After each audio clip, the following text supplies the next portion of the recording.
Hello दोस्तों, economics for वीबीयू में आपका स्वागत है। तो आप जान रहे कि अभी 8 तारीख को हमारा मेजर सब्जेक्ट इकोनॉमिक्स होने वाला है। इकोनॉमिक्स का मेजर 2 जो हमारा 8 तारीख को एग्ज़ाम होने वाला है। तो गाइस इस पे हम मेरा मेन फोकस ये है कि जो इम्पोर्टेंट क्वेश्चन है हमारे इकोनॉमिक्स सब्जेक्ट का, उसका क्वेश्चनों को हम बहुत छोटे छोटे वर्डों में अपने भाषा में हम किस तरह से एग्ज़ाम में लिख सकें, और एक क्वेश्चन को हम किस तरह बिना बुक्स को पढ़े हम डायरेक्ट वीडियो के थ्रू से वीडियो के हेल्प से हम क्वेश्चन को पूरी तरह समझ लें और को एग्ज़ाम में सटीक आंसर हम लिख सकें, ताकि हमारा अच्छा मार्क्स उठ सके। अगर हमको 10 मार्क्स उठाना है एक क्वेश्चन का, तो उस क्वेश्चन के लिए आपको ये वीडियो आपको ज़रूर देखना होगा, क्योंकि हम इतने सटीक में आपको बताएंगे आंसर कि आप भी बोलिएगा कि हाँ वीडियो सही है। तो चलिए कुछ करेंगे नहीं, हम आपको बस वीडियो को आप देखते रहना है, हम क्वेश्चन को समझाते जाएंगे। बस आपको कुछ किसी तरह भी शांतिपूर्वक आपको सुन लेना है और कुछ नहीं करना। आप बस सुन लीजिएगा, क्वेश्चन आप वहाँ पे जाके लिख दीजिएगा। तो चलिए वीडियो को स्टार्ट करते हैं। क्वेश्चन हमारा क्या स्क्रीन पे आप देख रहे हैं। जितना देरी हमने बोला आपने उतना देरी में क्वेश्चन भी पढ़ लिए होंगे। तो झारखंड में कृषि की स्थिति एवं समस्याओं का व्याख्या करें। Explain the position and problem of agriculture in Jharkhand. Jharkhand में कृषि क्षेत्र में क्या स्थिति है। झारखंड का जब हमारा झारखंड का बात कर दिया जाए कि ठीक है झारखंड, तो झारखंड में आप जानते हैं कि पठार क्षेत्र है। तो इसमें कृषि का क्या भूमिका है, कृषि क्षेत्र अच्छा है, अगर अच्छा है तो क्या पोजीशन, उसकी स्थितियाँ भी क्या है, और अगर है नहीं है तो प्रॉब्लम क्या है। बहुत सारे क्वेश्चन आते हैं माइंड में, एग्जाम में इस तरह भी लिख सकते हैं झारखंड में कृषि क्षेत्र का व्याख्या करें। तो आपको स्थिति एवं समस्या दोनों लिखना होगा, ठीक है। कुछ ना कुछ पॉइंट आपको लिखना होगा। तो चलिए क्वेश्चन को हम पूरी तरह से अब स्टार्ट करते हैं समझने के लिए, ठीक है। तो क्वेश्चन बोलता है झारखंड में लगभग 18 लाख हेक्टर भूमि की कृषि की जाती है। मतलब कि झारखंड में 18 लाख हेक्टर भूमि, जो 18 लाख हेक्टर भूमि है, क्षेत्र है, उस पे कृषि मतलब खेती किया जाता है। जो झारखंड के कुल क्षेत्रफल का, झारखंड का अगर क्षेत्रफल बात करें, झारखंड का क्षेत्रफल उसमें 22.7% है। कितना, 100 में से 22.7% है। यद्यपि कृषि वैज्ञानिक का मानना है कि झारखंड में 24.5 लाख हेक्टर में कृषि संभव है। 18 लाख है लेकिन इसमें कितना बोल रहा है, 24। संभव कितना है, 24, लेकिन किया कितना जा रहा है, 18। बस आपको ये सारे पॉइंट्स को ध्यान में रखना है। परंतु विविध कारणों से शेष भूमि को कृषि के अंतर्गत लाया नहीं जा सका। कुछ कुछ ऐसे कारण हैं, कहीं पठार है, कहीं पहाड़ है, कहीं नीचे डाउन है, क्योंकि झारखंड पठारी क्षेत्र पे है, जिसके कारण सब जगह संभव कृषि नहीं है, ठीक है। इसीलिए इसको नहीं रखा गया। आगे देखिए बोलता है 1997 से 98 में 2.61 लाख हेक्टर कृषि भूमि में एक बार से अधिक कृषि एक साल के दौरान की गई है, जो शुद्ध बोई गई भूमि का 14.4% था। अर्थात झारखंड की शुद्ध बोई गई भूमि के 5वें भाग से भी कम है। बहुफसली व्यवस्था प्रभावी और बहुत सारे जो मेनी टाइप्स ऑफ क्रॉप्स हैं, फसल हैं, उनको उसमें प्रभाव पड़ता है, मतलब इफेक्ट पड़ता है, कमी आती है, ठीक है। तो क्या बोलता है कि कृषि विशेषताएं, तो कृषि क्षेत्र में कुछ विशेषता क्वालिटीज़ रखा गया है। उसकी क्वालिटीज़ क्या है, तो चलिए देखते हैं। पहला पॉइंट में आपको क्या लिखना है, झारखंड की कृषि भूमि को 2 वर्ग में रखा जाता है। पहला दोन और दूसरा टंड, ठीक है, टाण टाण। पहले दोन और टाण, ये 2 पॉइंट में रखा गया है। झारखंड की कृषि भूमि को बांटा गया है। निम्न भूमि दोन कहलाती है। जो निम्न भूमि है, नॉर्मल भूमि है, उसको दोन कहलाती है, जिसका उपयोग धान की कृषि के लिए किया जाता है। दोन भूमि है हमारा, दोन जगह है, उसमें कौन सा फसल उगाया जाता है, धान की कृषि किया जाता है।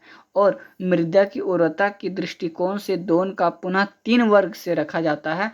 दोन 1, दोन 2, दोन 2, और दोन में भी आप अगर देखते हैं तो इसमें भी दोन 1, दोन 2, दोन 3 बांटा गया।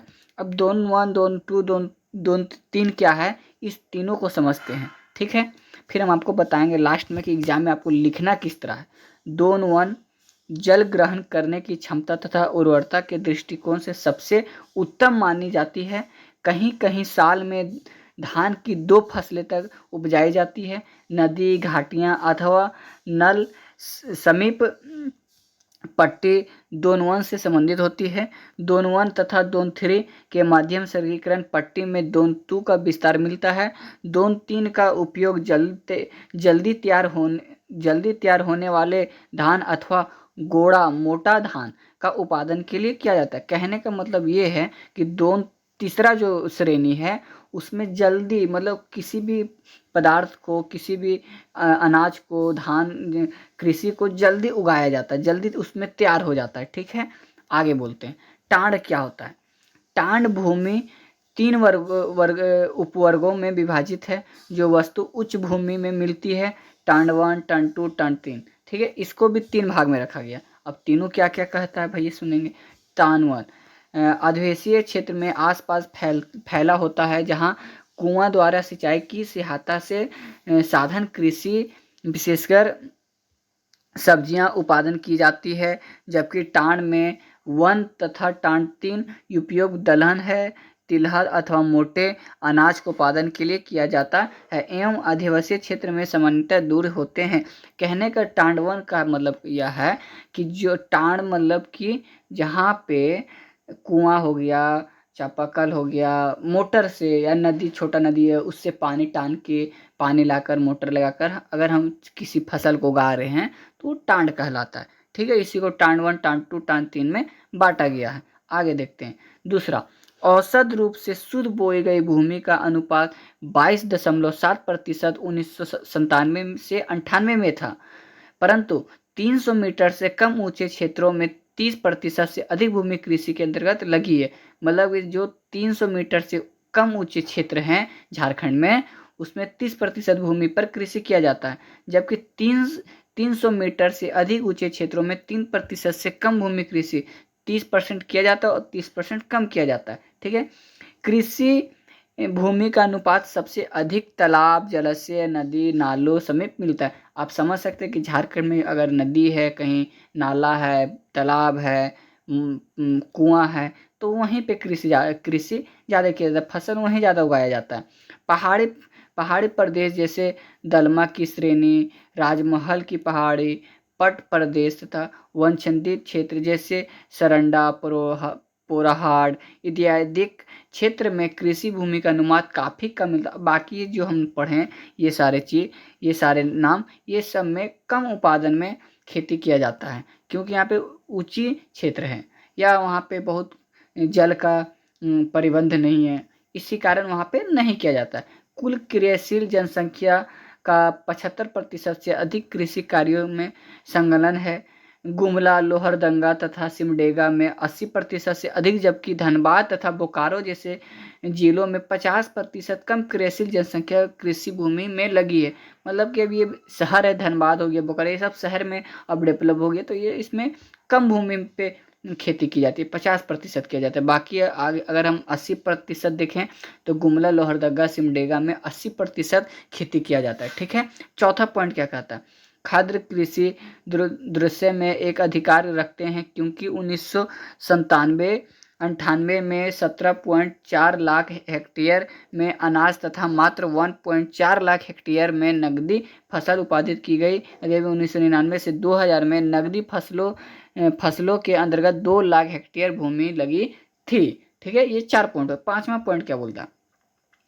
मानसूनी वर्षा के झारखंड में कृषि क्षेत्र में जीवन रेखा कहा जाता है, क्योंकि 8.7% भूमि सिंचाई की सुविधा उपलब्ध है। अतः आज भी झारखंड के साथ यह कथन सटक बैठता है कि झारखंड कृषि मानसून के साथ जुए का खेल है। कहने का मतलब है कि झारखंड में पानी की बहुत सारी समस्याएं बहुत सारे क्षेत्रों में, जिसके कारण वो वर्षा पे, बारिश पे डिपेंड करता है। इसीलिए बोला जाता है कि अगर हमने फसल लगाया, अगर बारिश नहीं हुआ तो हमारा फसल बर्बाद भी हो सकता है, इसलिए इसको जुआ के नाम से भी हम लोग जानते हैं। चलिए आगे क्या बोलता है।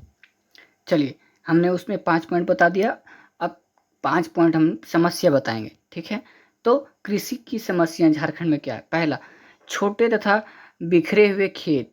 पहला क्या, छोटे छोटे झारखंड में अब देखिएगा, आप भी अब गाँव में रहते हैं, छोटे छोटे हमारा खेत होते हैं या बिखरा हुआ रहता है कि एक कट्ठा यहाँ पे है तो 2 कट्ठा वहाँ पे है, 1 कट्ठा वहाँ पे, आधा कट्ठा वहाँ पे, 2 कट्ठा यहाँ पे है। ये झारखंड के आप जो भी निवासी है वो समझ जाएंगे। ठीक है, तो झारखंड के कुल कृषि क्षेत्र के 69.2% हेक्टेयर में कम क्षेत्रफल वाले हैं, जबकि मात्र 0.7 हेक्टेयर से अधिक बड़े हैं और छोटे आकार के खेती पूंजी निवेश सिंचाई तथा कृषि यंत्रों का प्रयोग के दृष्टिकोण से उपयुक्त नहीं हो पाता, क्योंकि छोटे छोटे खेत होते हैं। हम बहुत सारे आधुनिक मशीनों का बड़े बड़े पूंजी का हम लोग नहीं लगा सकते, सोचते कि ये बर्बाद हो जाएगा, क्योंकि 1 कट्ठा 2 कट्ठा में क्या होगा। ठीक है, तो इसका पहला कारण ये भी है।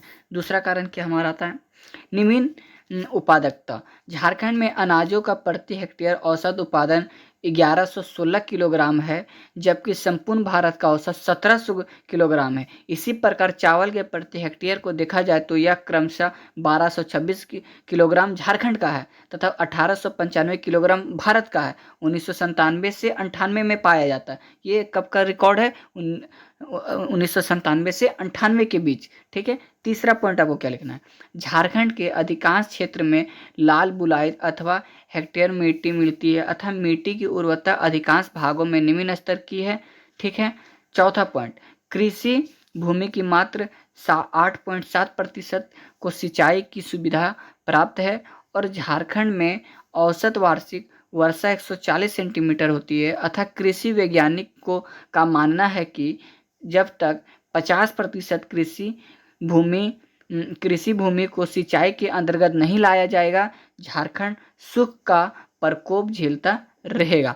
मतलब कि 50% अगर खेती हमारे झारखंड में नहीं होता है तो हम पिछड़े रह गए, मतलब सुख में नहीं आएंगे। ठीक है, पांचवा पॉइंट क्या है, आज भी मध्यकालीन कृषि औजार प्रयोग में लाए जाते हैं जो निम्न उपकता का प्रमुख कारक है।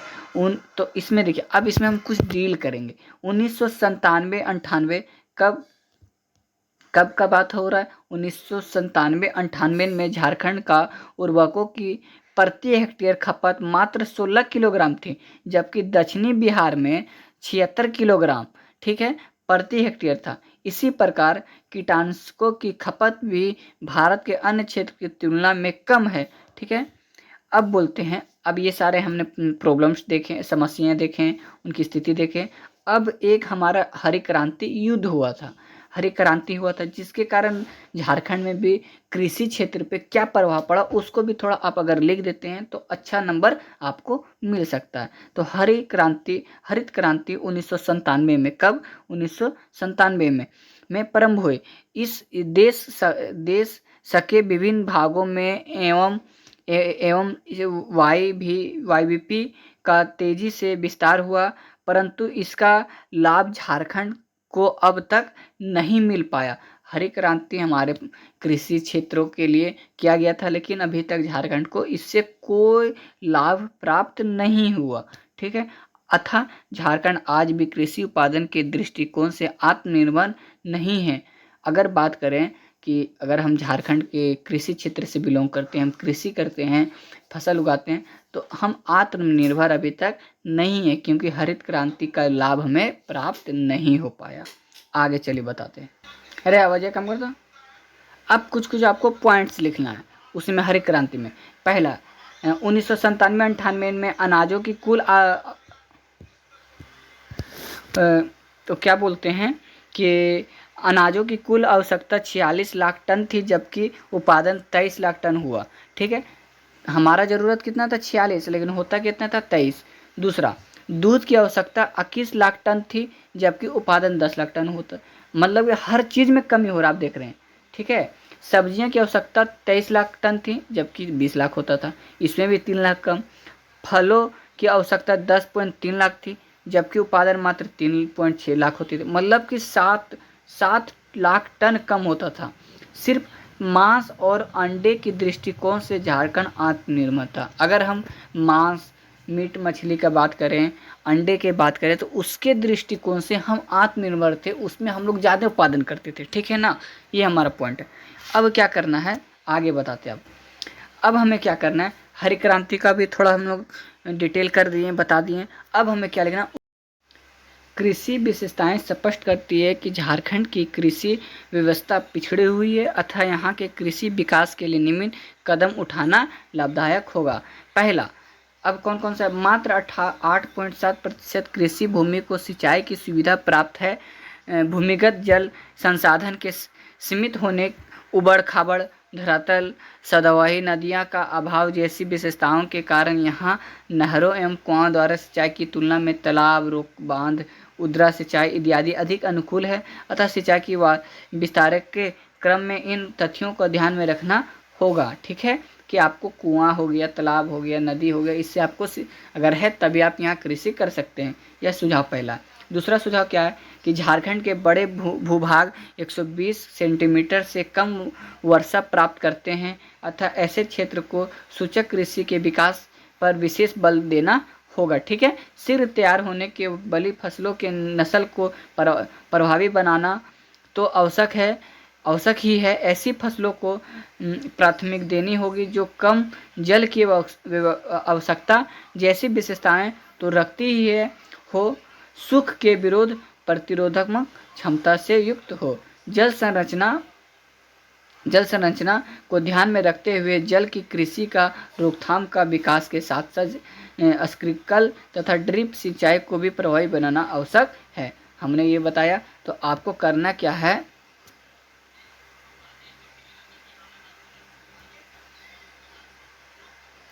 तो दोस्तों हमने जो बताया आपको करना क्या है कि आप पहले जो स्थिति थी उसको लिख देना है, स्थिति। उसके बाद क्या करना है, इसको आप डिटेल बता देंगे। उसके बाद समस्या क्या थी वो बता देंगे। ठीक है, 2 पॉइंट हमारा हो गया। अब क्या करना है आपको, सिंपल सा कुछ सुझाव, हरित क्रांति को हल्का डिफाइन कर दीजिएगा। जो हरित क्रांति हुआ था उसको आपको डिफाइन कर देना है। उसको डिफाइन करने के बाद आप क्या करेंगे, सुझाव में आप अपने अनुसार भी आप किस तरह से सुझाव दे सकते हैं झारखंड को, उसको भी आपको लिख देना। ज़्यादा नहीं, 2 पॉइंट भी अगर आप लिखते हैं तो अच्छी खासी आपके मार्क्स उठ जाएंगे। तो दोस्तों आपको करना कुछ नहीं है, आपको वीडियो को पॉज करके भी पढ़ सकते हैं या हमारी बात भी सुनकर पढ़ सकते हैं। अगर आप इस तरह करते हैं तो आपको बहुत जल्दी क्या हो सकता है, आप क्वेश्चन को समझ लीजिएगा। तो अगर वीडियो अच्छा लगा या क्वेश्चन अगर समझ में आता है तो हमें कमेंट करें, नीचे कमेंट करें कि क्वेश्चन हमें समझ में आया या नहीं। जितने भी हमारे दोस्त हैं, भाई हैं, तो वो सारे आप कमेंट कीजिए कि हमें समझ में आ रहा है या नहीं आ रहा है। अगर नहीं भी आ रहा है तो हम उसको और अच्छे से समझाने की प्रयास करेंगे।